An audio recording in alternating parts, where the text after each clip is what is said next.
The US is turning to technology to track undocumented migrants and asylum applicants, releasing more of them into the US rather than holding them in detention centres.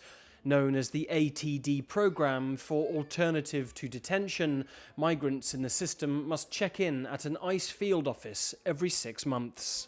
Today, more than 180,000 migrants are enrolled in the ATD program, more than 20,000 of them fitted with ankle monitors. Others are tracked using voice recognition phone calls, while a third group uses a cell phone app called Smart Link. That app uses facial and voice recognition as well as GPS to ensure their compliance with the asylum process. I think one of the good successes of the Biden administration.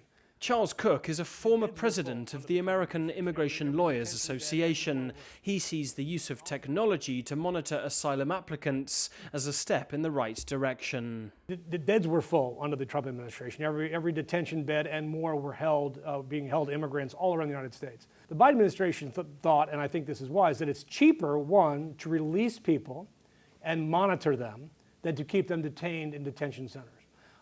And the rate of reporting is actually quite high. It's not like people are released and off they go.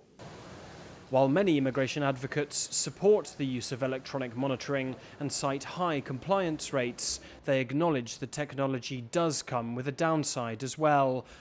Ankle monitors especially come in for criticism for the physical toll they can take on those required to wear them.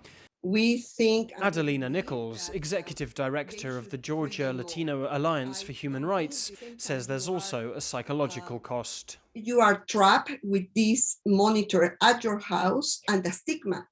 The person that looks you outside in the streets with an ankle monitor immediately think that this is a criminal. Without knowing, you are stigmatizing people, is continually finding ways to criminalize immigrants that they are asking for an opportunity to be in the United States and work.